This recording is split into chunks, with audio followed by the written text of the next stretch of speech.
grew up in a small village in Germany, right after the war, and at that time, for some reason, when I was 11 years old, I went to my parents and said, I want to work in the hotel business. They said, okay. I mean, you're like, okay, and I kept on saying it. But at that time, there was no honor in such a job.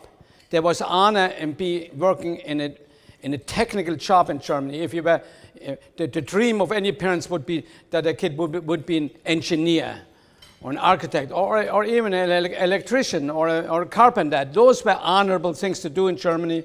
Working with your hands. My father always said working with your hands, and he didn't think working in hotel business that you work with your hands. But anyway, so I begged to work in a business. I begged and begged and begged, and finally my parents figured out how to help me with this. They got advice from the government agency. They found a job for me in the hotel business when I was 14. So I left home when I was 14 and worked about 100 miles away in a very fine hotel. Why 100 miles? That was the best hotel in the state, where they found a job for me to work as a busboy. My mother took me there, but before already they told me, this is a hotel where we could never go. This is a hotel, a fine place, a very fine place where we couldn't even go there. The only fine people go there, important people go there. When I arrived there, when my mother took me there, the general manager told me the same thing. And here I'm working. The next day I was working with my knees shaken in the restaurant for the first time. And I was lucky. There was a maitre d' who was a person of excellence, truly a human being of excellence. In fact, he made it clear to us that he didn't come to work, that he came to work to create excellence in what he's doing. He made that very clear. At the time, of course, it didn't mean that much to us, but it impacted my life. I went the typical German upbringing. You work and you go to a school once a week in the métier that you're in business involved in. I went to hotel school once a week, Wednesdays. After about 2 years, I was just about 16. The teacher of our class asked that we now write an essay as to what we now feel about our business. 3 pages essay, write what you now feel now that you're 2 years working in the business, all from the other hotels, the kids go into that class. I'm thinking what I'm going to write. When I walked the next day or even that night, I remember in the restaurant, I was working in a corner over here. I could feel the maitre d' had just entered the room. Important, because he had a presence you could feel when he was there. He had truly a presence of being and creating excellence. And as I watched him, it hit me for the first time. I had seen it, but it didn't hit me before. He just went to a table and talked to that table, and I could see the guests on that table were proud that he came to their table. He explained wine and food. Incidentally, happened to be a group of English-speaking guests. Went over here and talked to people again in German. And I could see, whenever he went to a table, the guests were kind of proud that he came to them. And I said, wow, this is a reversal. They're supposed to be important and not we. And it became clear. The guest thought he is the most important person in the room. So did we, the employees. And I wrote an essay around that. And in fact, I named it, "We are ladies and gentlemen, serving ladies and gentlemen." If we are excellent at what you are doing, we define ourselves as ladies and gentlemen. Working and creating excellence is defining yourself. And I wrote that story, the fact that no matter what we do, if we are excellent in what we are doing, we get respect. We earn respect and recognition, and in fact, we are defining ourselves when we work. I didn't say it at the time, but I said today, where else would we define ourselves? If not at work? At home while we watch TV? Not likely.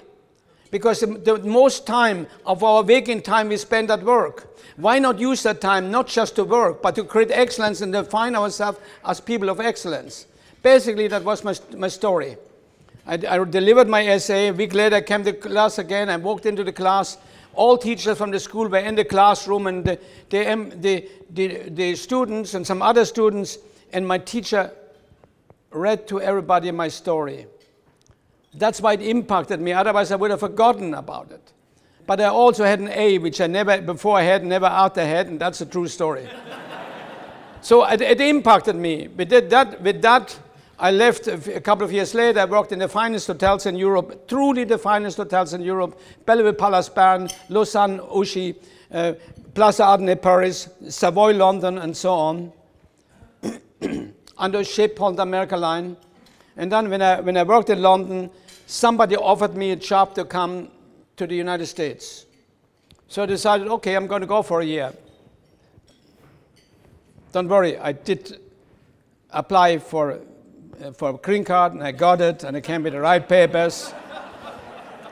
So I got here, and I defend that you should have the right papers, because I went through this hustle. Why not you? So I got my papers, I came here, and in fact I went to Houston, and I didn't tell her in the morning. I got a terrible shock. I worked in Houston, I worked in the hotel, and the first night I had to serve fish without fish fork, and I could not relate to that. My maitre would have probably committed suicide to do this, and I could not relate to it. And I said, oh my gosh, they're all barbarians. They have, and then I thought they're barbarians because the heat. How can anybody stand the heat in Houston in July? In the Y, without air conditioning. That's where I was staying. I took 10 showers a night with a fan on me, and I didn't know how the people live here. So I called my friend in San Francisco, said, I'm going to go back. This is not possible. And he said, oh, they have fish. They have no fish knives. I'm not kidding. And I said, that's how crazy we are. That's how crazy we judge things. That's the point. I called my friend in San Francisco. I said, I'm going to go back. They're all barbarians. It's hot. Nobody can live like that without fish forks. And so he said, come to San Francisco. We need a job in this French restaurant we have here. So I took the bus. 2 weeks later, I went to San Francisco. Worked in the evening in the French restaurant. In the morning, I worked in the Hilton and room service. And after a while, I heard that they have courses in Cornell. I said, gee, I can do that in the summer. And after a few years, I have finished my college thing. I did that. In the meantime, got promoted, worked for Hilton. Then I joined Hyatt as a director of food and beverage of a large hotel. And I became rooms manager in the large hotel. Then I became general manager. Then manager over 10 hotels. And then corporate vice president over 65 hotels, operations and food and beverage for the United States. And then somebody called me and said, we're starting a new hotel company. We want to start a new hotel company. We are developers and financial people. We have 2 hotels in construction. And we need somebody to run the company. I said, I have no interest. I have my golden handcuffs. I have everything.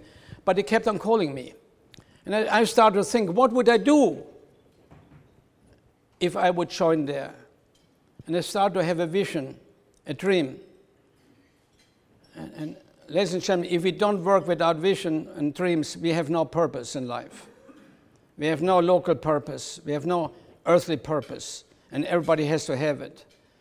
But I had a vision there that if I would take this job, if I would have taken the job, but because I told them I won't make it, won't do it, if I would have taken the job, I would create the finest hotel company in the world. That was kind of my thought. And I told them absolutely conclusively, do not call me anymore. My wife, in the meantime, Sherry, was praying on it very heavily, that because she knew I was floundering in my mind. She said, I hope that the door closes, the door opens, whatever it is. She prayed heavy. And I went to work after the night after I told them, do not call me again. I went to work and something ethically happened. And I said, oh my gosh, how can I stay here? I came home and that night they called me again and I took the job. I had told them, though, I only take it if I go first class and if you don't interfere in the operations. We are not operators, you come and run the company. So I moved to Atlanta. My wife stayed back for a little while because she was pregnant with her doctor. And I moved to Atlanta, and a year later we opened our first hotel. In the meantime, we acquired a hotel in Boston that was a terribly dilapidated hotel that had an Emeritus Carlton, but it wasn't a good location. We closed the hotel for 2 years to renovate. In fact, my marketing director, whom I hired in the meantime, whom we said we have it, and we take the name because the name is registered in different countries. We don't have to go through that. He said, I'm going to quit if you use that name. That's a terrible name, Ritz Carlton. Why would you do that? He quit. And a few months later, we opened our first hotel in Atlanta, the first Ritz Carlton, the first operating Ritz Carlton. And the rest is history. We went on, and I have to tell that one story. My wife finally moved over because we had our baby. My wife moved, and she wrote and about a few months, a year later, things were not going well. In fact, they were a disaster. We had a disaster. The company was not going. And I went home. I didn't tell Sherry because we owned money. Still, we couldn't sell our place in Chicago. We had bought new place. We owned nothing money. We had a baby. And I said, how am I going to tell her that? But pretty soon I thought I have to. And I went to her and said, Sherry, I will never forget going on our deck out there, made her comfortable. Let's sit and let's talk. And I said, Sherry, we made a mistake moving here. And she said, because the company is not working, we have a disaster. And she said, how could you argue with God?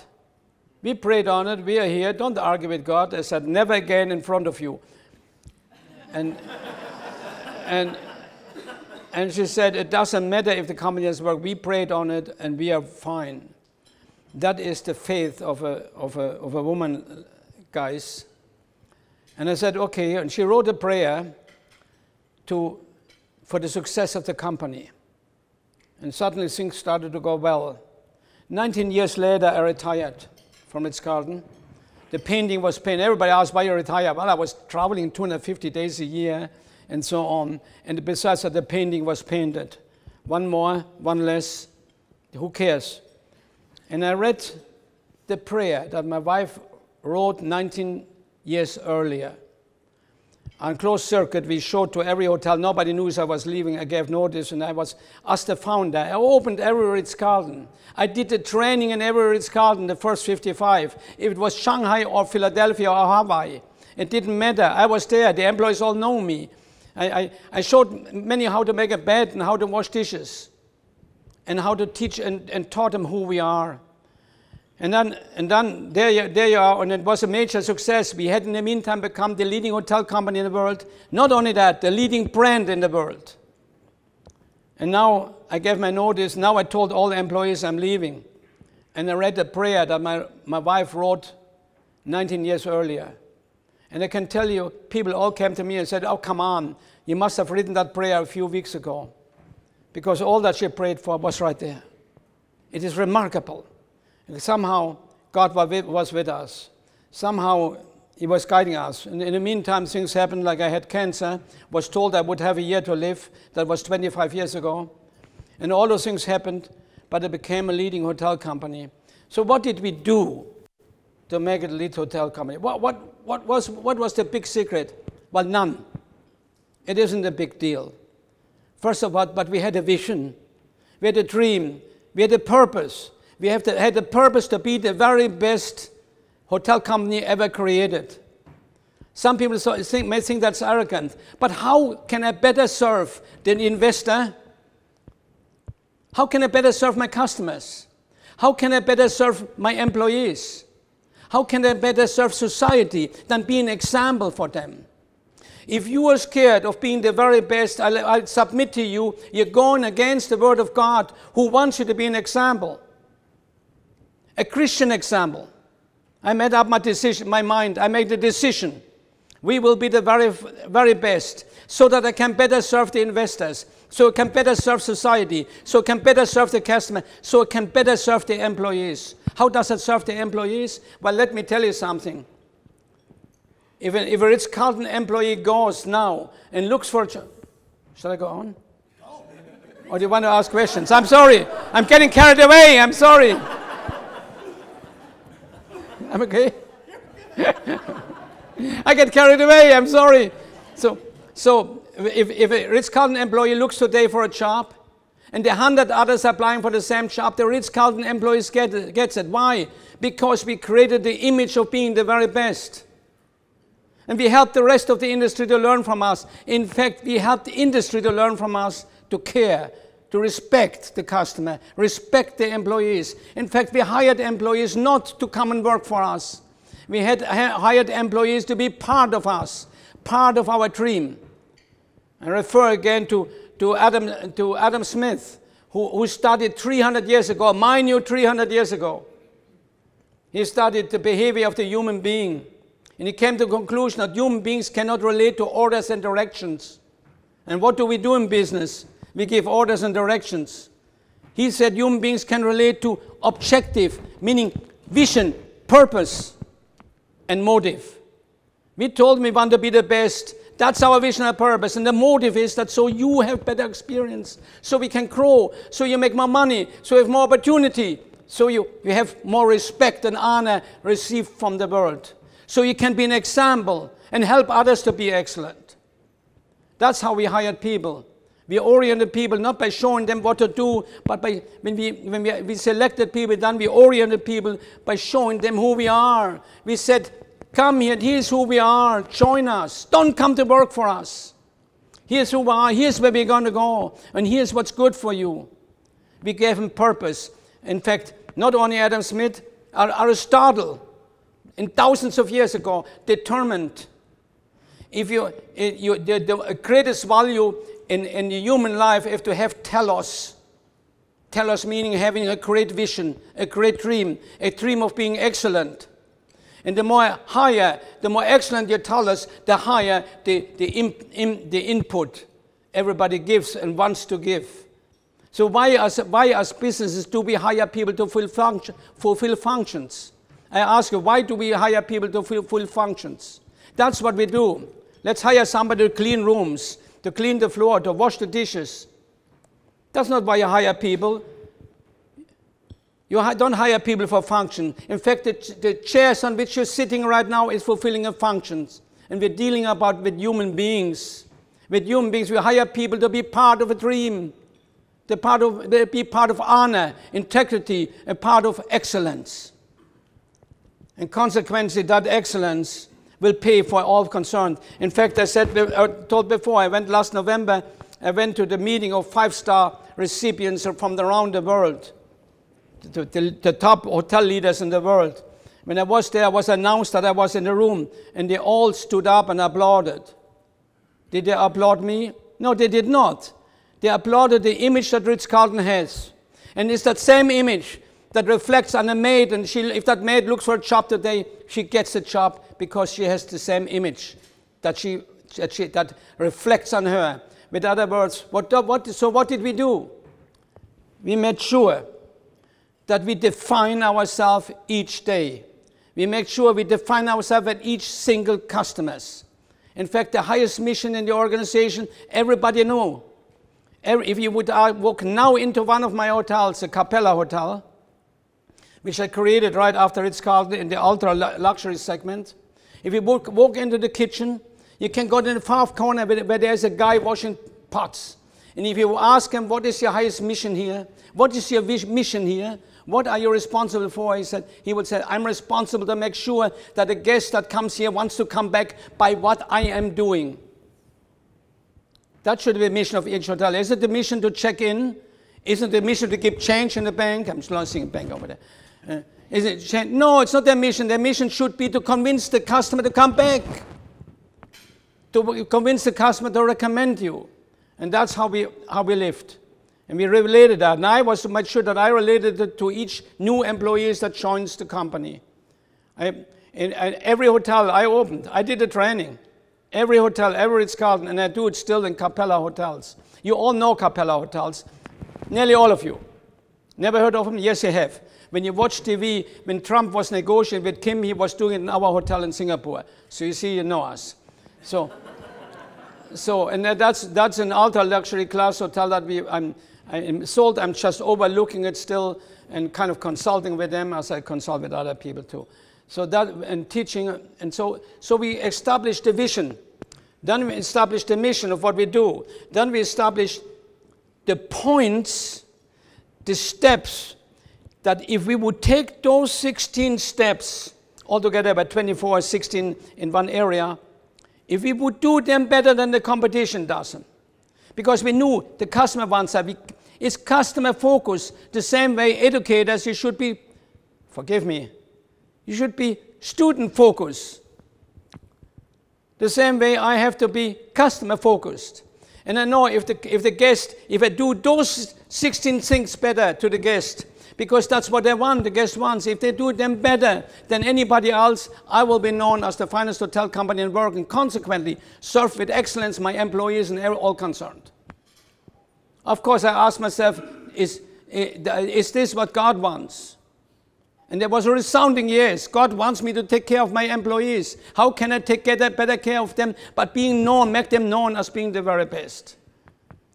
So that's what we did as Ritz Carlton. Then we make sure we did for the customer what the customer wants. What does the customer want? What does the customer really want? I know. Do you know what your customer wants? Do you know exclusively, clearly what your customer wants? Do you have processes that when you work on the defects and eliminate all defects in the delivery of the customer? I know what your customer wants. You run businesses, all of you that run business, I know what your customer wants. I will tell you that. No matter what you buy, I know what you want when you buy anything.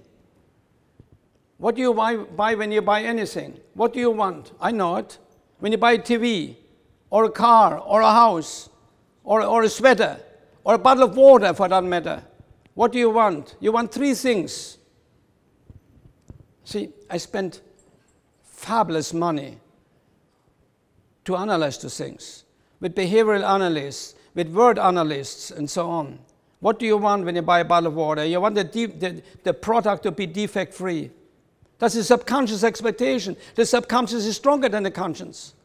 You want the guest, the bottle of water to be defect-free.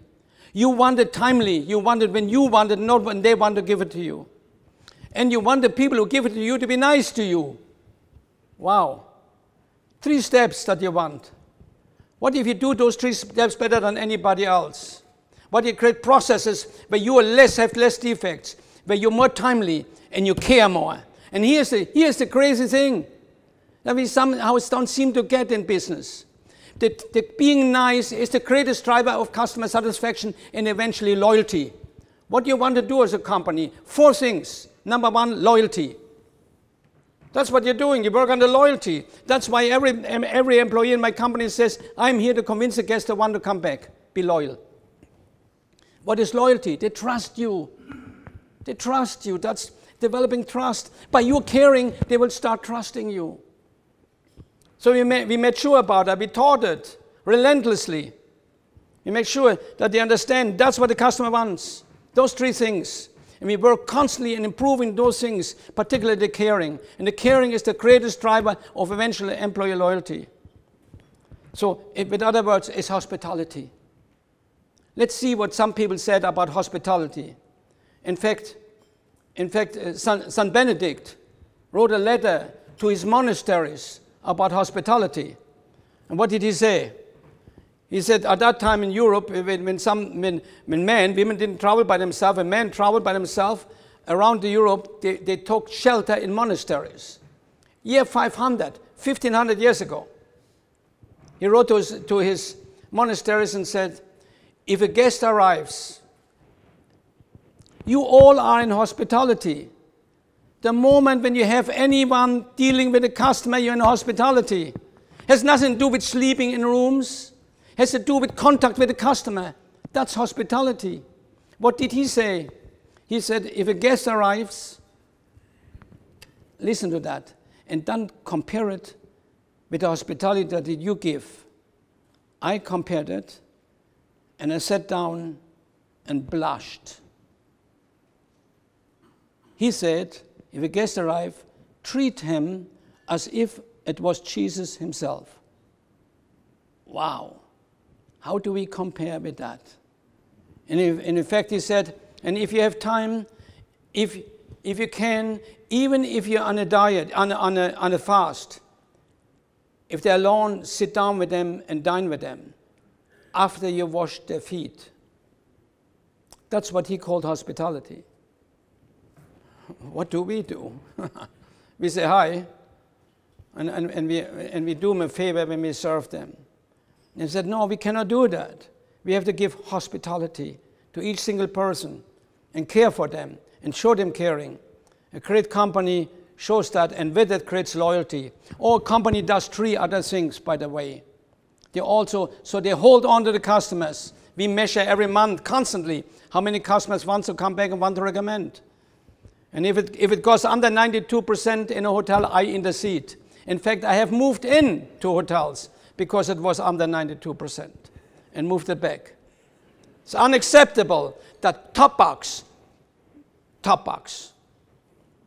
What do you think? So we hold on, so great company holds on to the customer. Number 2, you find new customers. Number 3, and don't share that with anybody, you get as much money as you can from each customer.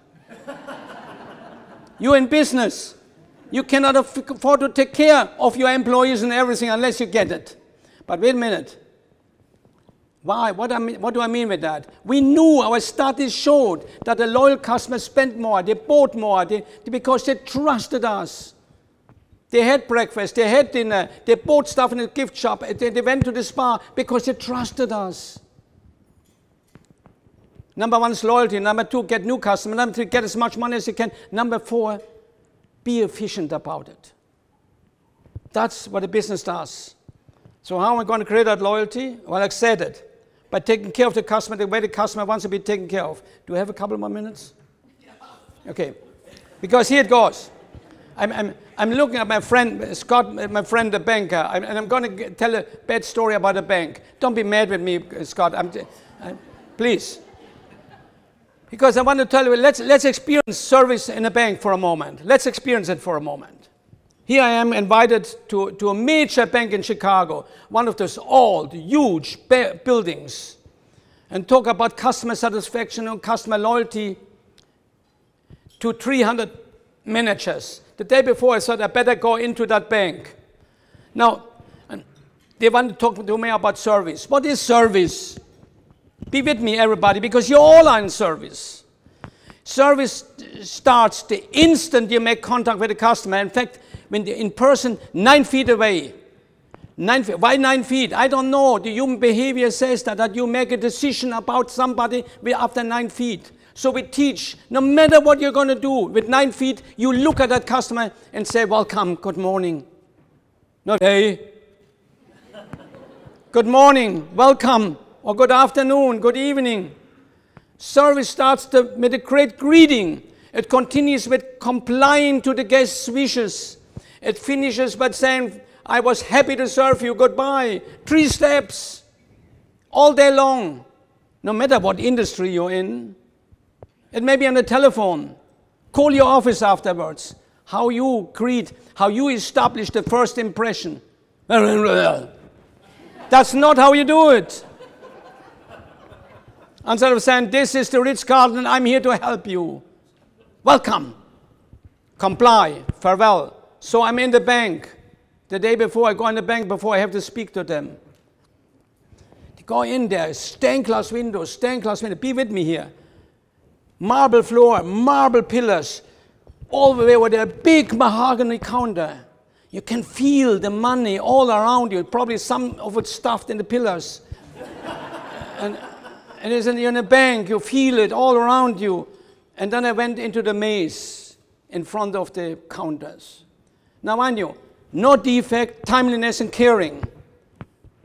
Remember that? Welcome, comply, farewell. Remember those two points?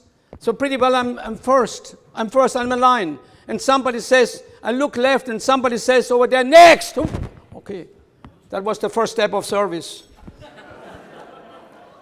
When I came to her teller, this is a true story.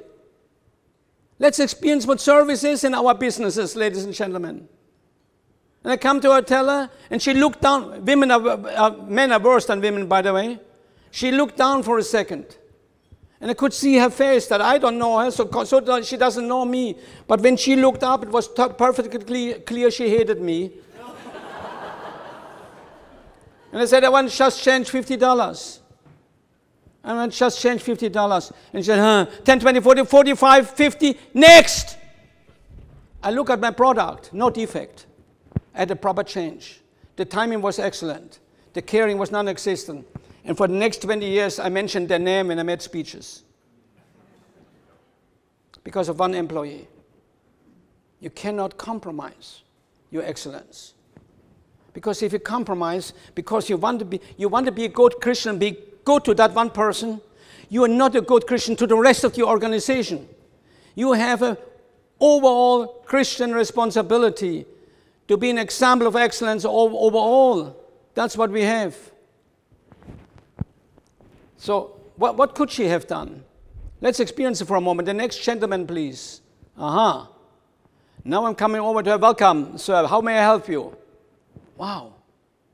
Just want to change $50. That is my pleasure, sir. 10 to 45, 50. Have a wonderful day. Thank you for coming by. Bang. No more money. Nothing. No more time. Nothing. And you went from dissatisfaction to satisfaction. A dissatisfied customer of yours is a terrorist against your company. And a satisfied customer goes next door if they have a better deal. You don't want satisfied customers. You want loyal customers. But if you take care the way I just said, many times they become loyal because they start trusting you. But you can accelerate it by accelerating your hospitality to individual and personal service. How to do that? Let's experience this. What if she would have said, the next gentleman, please. And I come to her, tell her, and she said, welcome, Mr. Schulze. Personalized. How would you know? If you check into Capella Hotel, we know your name. We have all kinds of tricks to know it. We welcome you by name. We personalize for you. And what you've done is said $50. I want to just change $50. She says, my pleasure, Mr. Schulze, 10, 20, 45. And I give you 5 coins because I know you collect coins. Individualized. That's what you do in your business. You personalize, you individualize, and you care. Why do you care? Well, I have a secret for you. Jesus told us so. He said, love your neighbor as yourself. Are they your neighbors? Or did you make a decision that they're not? That's the question. Is it right to care? Is it right to be the best? My goodness, what an argument. You are not serving anyone with mediocrity, ladies and gentlemen. Mediocrity means you're the bottom of goat and the top of bad. And you're not an example for the rest of the world to become better. You're not an example for people connected to live like in a Christ-like way. Certainly, we cannot argue that there is excellence there. So that's what we made up our minds when we created Ritz Carlton. And we built it that way. And I left it that way. And I didn't accept, I didn't compromise, I didn't accept if one hotel was not rated number 1 in their market segment. If it was, I moved in and made it number 1.